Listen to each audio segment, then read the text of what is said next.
let's I want to catch up the fans to the beginning. I know a lot of the story, but I want to at least, let some of the new fans in on, how you got started. Okay. Flatbush, Brooklyn. Just, Okay. yeah, give me some of that the beginning. Okay. So, my family's from the West Indies, Trinidad and Barbados. Yeah. My brother's from England, so it was weird moving to East Flatbush, and you know, my brother being from Brixton, England, he always had ska records, and he always Okay. had ska records, and he had a close connection to this group in England called Saxon. They were Saxon and Young Lion. Mm. So, um, at the age of 9, at the age of 9, I was listening to ska records. I was listening to soca records. I was playing steel pan. I was playing What? the trap drums, right? And the alto saxophone. These are all instruments I was playing at the time, right? Wow. So then, um, on 55th, there was Untouchable Force, UTFO. Mm-hmm. TFO, those are my brother's friends at the time. They weren't signed to anything yet. Yeah. So they were always saying that they were gonna make a record. They come to the basement by our house and be like, "Yo, my brother's nickname was Roach. Yo, Roach, we gonna make a record one day, whatever." Yeah. I used to come down. I used to sneak down in the basement and just listen to them, rhyme and scratch and everything. And then, one day I thought of something that made a lot of sense to me at the time. I said, if you're able to listen to a record and take all the rhyming words Mm-hmm. from one record, you could use those same rhyming words on different beats to say different things. And I did that at 9 years old. So at 9 years old, if you said 2 years ago, a friend of mine asked me to say some MC rhymes, rhymes went this way. So I'm the person that's writing these words down at 9, and I'm going and listening to another beat and said, well, how could I use these same words to say something different? Right. So I'm writing now with that intent. So my brother's like, yo, who taught you that? I say, ain't nobody teach me that. This is just something that I'm learning. So then I started listening to reggae music the same way, which was every word that rhymed, I wrote it down. I listened to the song and write down everything. And it'll be like 30 something words that rhyme. And I'm looking at them going, all right, let me just put this puzzle together and create my own thing. So I used to beg my brother to go to this basement on the block, right? And they had all these reggae artists down there. And my brother took me over there when I was 10 and a half. Mm.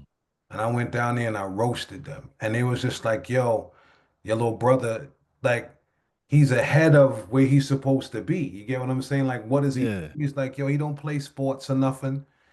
He just be in the house in his room writing with his little radio. So I used to do that. All the reggae records do that. All the hip hop records. Then I'd switch them and be like, all right, so if I was doing like some chat business and Yeah. I'm using these hip hop words that rhyme over here, and I'd write them over here. And my brother was like, yo, just keep doing what you're doing. And then at the age of Wait, 12, wait, wait, stop. Hold up, hold up. okay, Let me back you up a little bit. all right, Because bro, I was 10 and I was trying to rap at one point. right, There's no way I would have thought to take the rhyming words from a record right, that existed yes, and create my own yes, like that's yes. not normal. No, it's Like, not. That's what my brother told me. And then I noticed I was able to do it. So then I started listening to dancehall records at that time and was like, well, maybe if I learn how to do it on dancehall records, then I could do this. I could put the same dancehall record patterns on hip hop records. But what it did was it taught me a different count, a different cadence, and a different pocket. But I already knew what the rhyming words were. Like I could hear a record and be like, all right, I got this. This is easy because I already yeah, know. And plus having the plus when I'm listening with that West Indian air, the syncopation is totally different, especially right. the pockets. So I'm hitting stuff that people ain't hearing because I'm able to play. So I'm hearing the beat and I'm like, yo, if I was playing drums, I'd do this. And then I become the drum in the record and be hitting, bouncing all over the place, off the one and the four and the two. So they just like, Yeah. this kid is different. And then my brother was like, yo, keep it up. And then educated rapper one day was like, yo, you're gonna be a problem. You're gonna be something to reckon with one day. And I was like, all right. Yeah. And that's how And it started. So I went to all of the battles that they had in Brooklyn. They had and back then in East Flatbush, you had the dance hall battle and the hip hop battle. yeah. I was the only kid coming in there signing up for both battles, and I win them. Like I win the hip hop battle and be like, yo, let me do the dance hall battle. It was like, but yo, I'm like, trust me, I got that. Go up there and win both of them. And then the industry saw that and was like, yo, this kid is kind of, he kind of on channel 13. This kid is crazy because he's winning all these battles. But that's how it started for me, you know what I'm saying, until I met the group. And then, it just took off from there. Pac and Mark were from the neighborhood. Yeah, I grew up with Pop. His family and my family, they knew each other for years. And, that's my childhood friend. Yeah. And I mean, when I was first able to come outside, I leave the gate. That was like one of the first people I was able to hang out with, and it just took off from there. We both had this love for music. Mm. And then I just was showing him, this is how I view music. And he was like, yo, bro, you can't, that's like totally like different. Yeah. And I'm like, nah, this is how I'm approach everything. You know what I'm saying? I'm gonna approach it with my math. I always called it my math. I'm gonna approach it with my math. My math is different from everybody's. This is what I'm gonna do. This is how I'm gonna write. And then I just started doing that, and we incorporated it into records. And people was just like, wait a second, you know what I'm saying? This kid, he did ring the alarm dance hall record, right? The first Hmm. record was a dance hall record. That dance hall record went gold. Then we came with a hip hop record, which was La Schmoo. You know what I'm saying? So that whole album went platinum. So to people, they was like, whatever recipe they got is working for them because Yeah. we understood, where our crowd was. Like, yo, we got to play to our crowd. We got to play to our crowd and stay focused. And then I just started playing with words different. You know what I mean? Because I had enough time to sit while the kids was out there playing football and everything else. Yeah. Kid that was upstairs looking at the funnies, and they had this thing where you would write.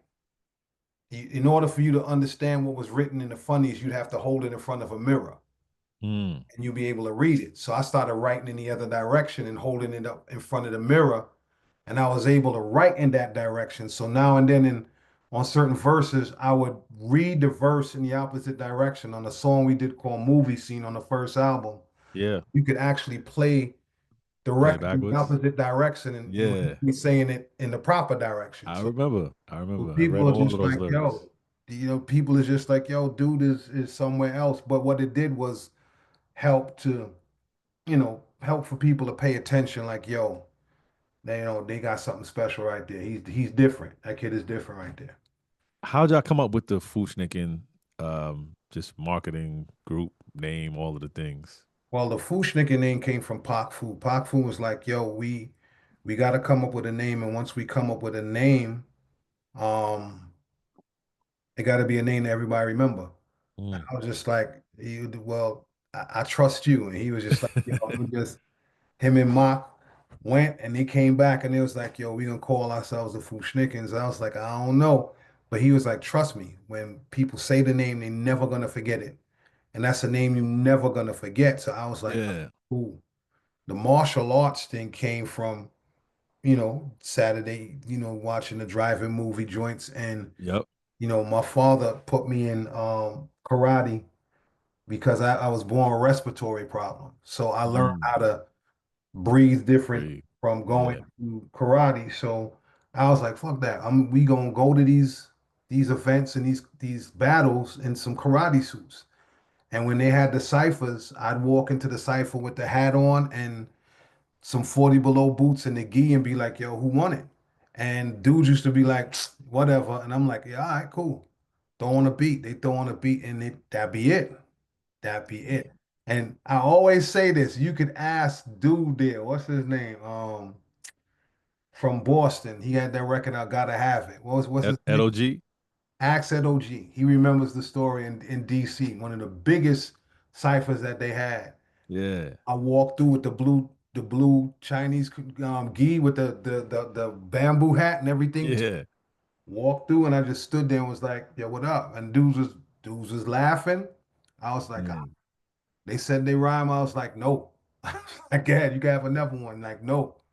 They said they rhymed, destroyed, and Ed OG was standing right there just shaking his head like yo, and I looked at him and we became cool, like, because I liked his record. Because we weren't Yeah, at the time, but I liked his yeah, yeah, yeah, yo, that's a wicked record, bro. You know what I mean? But just was running through.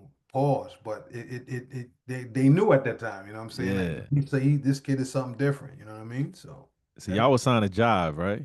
yes, we were signed to Jive Records. So I still remember watching Video Music Box, seeing that Ring the Alarm video on a Saturday, Right. and I don't know if I recognized y'all. I was like, these guys look familiar. I'm from 40th and D, so I'm not from too far, but Yeah, I you're not reckon, too far. yeah, I recognized Mock. I was like, man, 'cause I see him in the barbershop. And Hmm. I just felt like y'all put on like for the town, you know what I'm saying? Flatbush didn't have that many, Chubb Rock, Ed. But it was, we were trying to represent around that time. My brother Hmm. doing this thing as well. Shout out to Lord Digger. Yes, shout out to Um, Digger for real, for real. yeah. Um, but what was that feeling like when that video dropped and it was ringing Um, off? it all right, two things. Beautiful feeling. Yeah. Beautiful feeling to be like, yo, all our work paid off. But my household is a West Indian household. So Mm, it's about being grounded and staying focused. So I can only speak for me, right? So in my household, it was like, my parents were saying that their dream, and their goal to come over to the States made sense because now something is happening within their family. You understand what I'm saying? yeah. Yeah. I took that serious because if you really think about it, I don't think I could be them. I don't think I could get on a plane and say, yo, I'm just going to another country and just raise kids. I don't know what that Mm, feels like. You understand what I'm saying? So yeah. to me, they're the real champions. So when it was happening, it felt like, yeah, it's happening not for me, it's happening for us. So everything that I was taught from them, you know what I'm saying? It was more so a discipline thing where they was just like, okay, all right, good. Okay, he didn't turn out. He had his time, and he used to mess up a little bit in the road. He had Yeah. time, but Yeah. Roderick is focused. You know what I mean? Yeah. So it brought a different energy to the family. You know what I mean? Where um, you see different sides of your parents. You know what I'm saying? Yeah. Your parent my pops was one of them hardcore Bayesian dudes that he wasn't hearing it, but to see him sit down and say, "Yo, I'm proud of you." That's all I Mm, want. You know what I'm saying? So everybody else was on a different high. Me to hear that from my dad, I was like, "All right, I finally made it." yeah. But to see my mom used to go outside and sweep up like in my Fu-Schnickens jacket. You get me? But she's sweeping up and she's happy, like, yo, Yeah. he just did Arsenio talking to the neighbor. Right, right, right. I'm looking out the window like, I don't know what that feeling is, but that must be the best feeling knowing that, it's my son. Yeah. It's the one you said wouldn't turn out to be nothing, the knucklehead, Right. you know what I'm saying? Watch him now. So I kept that sort of mentality moving forward. And then, a lot of people was like, yo, you need to enjoy it. I enjoyed it my way because now I understood, okay, that I could do this music thing. Mm-hmm. I'm Mm-hmm. not afraid. I could do this music thing. I could do Yeah. these shows and be in front of thousands of people and do collab records, etc. It was crazy. You know what I mean? Yeah. When Shaq became Shaq Fu, Hmm. it seemed like everything had just elevated. Y'all were out of here. Um, like I said, the you never know who's listening. Yeah. Never know who's listening. And being in the industry, I was hearing everybody who actually were, people who liked our records, and I was shocked, like, get the fuck out of here. You Yeah. know, man. My father's a big basketball fan, and Fu and Fu, they're basketball fans too. I'm not a fan. I'm not a sports dude at all. Right. I know. I'm just not a sports dude. So for me, it was like when they told me about it that he was a fan. I didn't understand the magnitude. Yeah. So then my father was like, think think Kareem Abdul-Jabbar. But at the time, my dad was like Lou Alcindor because that's Kareem Abdul-Jabbar's real Yeah. name. Yeah. Lou Alcindor, Kareem Abdul-Jabbar, and then I understood it because I understood how my dad idolized Kareem Abdul-Jabbar, him being Mm-hmm. Trinidad or West Indian, and he's doing. Yeah. Yeah. Yeah. So I was like, okay, so that's the correlation. So dad, Mm-hmm. I get it now. So I met him Shaq, said what he said about, the music, us being his favorite group at the time. And my thing is I understood that everybody's dream is connected to somebody else's dream, Mm, right? That's how I was raised. So he was like, yo, I could spit. I was like, yo, wouldn't it be dope if we got him on a record? Like, you know what I'm saying? And the What's Up Doc record was already done for the second album. yeah. We couldn't drop it because of the Space Jams movie that was out at the time. It Mm, was like, yo, you can't put it out. We sampled actually Bugs Bunny on it. And then they were like, you got to take the sample off. So I was like, why, we just say it. We just gonna say, what's up, Doc? We said it. He's like, yo, Shaq, just jump on this. And the funniest thing is everybody thought we wrote his rhyme for that. He came right. with this piece of paper that looked like he was waiting for his chance, right? Yeah, yeah. Y'all set it off. Yeah, he said it. Once he said it, we had to fix like one or two things. He was like, I got you. He went in there and did it. And, you know, for me to watch it take off and to watch how Brooklyn embraced it Yeah, was yeah, the difference. There was like, yo, those are our boys. That's Rod, Lenny, and Joseph from that's yeah. how you could go ring that dude bell and he gonna answer the door and be like, yo, what up? You get me? You know what Real, I'm saying? real. So to watch it take off and watch Shaq's career outside of basketball take off. Yeah, Movies, Shazam, and doing all that stuff. And I'm sitting there watching like, that's a beautiful thing. That's history that nobody could erase. You know what I for mean? real, for real. History nobody could erase. So we were always trying to say to ourselves, what will we bring to that whole Flatbush story? You know what I'm saying? Yeah, And yeah. we Nah, thought y'all about do it, it was like, yo, our story is totally different from everybody else's. for When you sit real. down and be like, yo, them boys did records with Shaq, Eric Sermon, and everybody named moms, Latifah, Yeah, Tretch, you know what I'm saying, Flavor, etc. So yeah, yeah, it's a good thing. yeah. Thank you for watching. Subscribe. Real spitters take no bars off. Huh. Yeah. MCs take no bars off.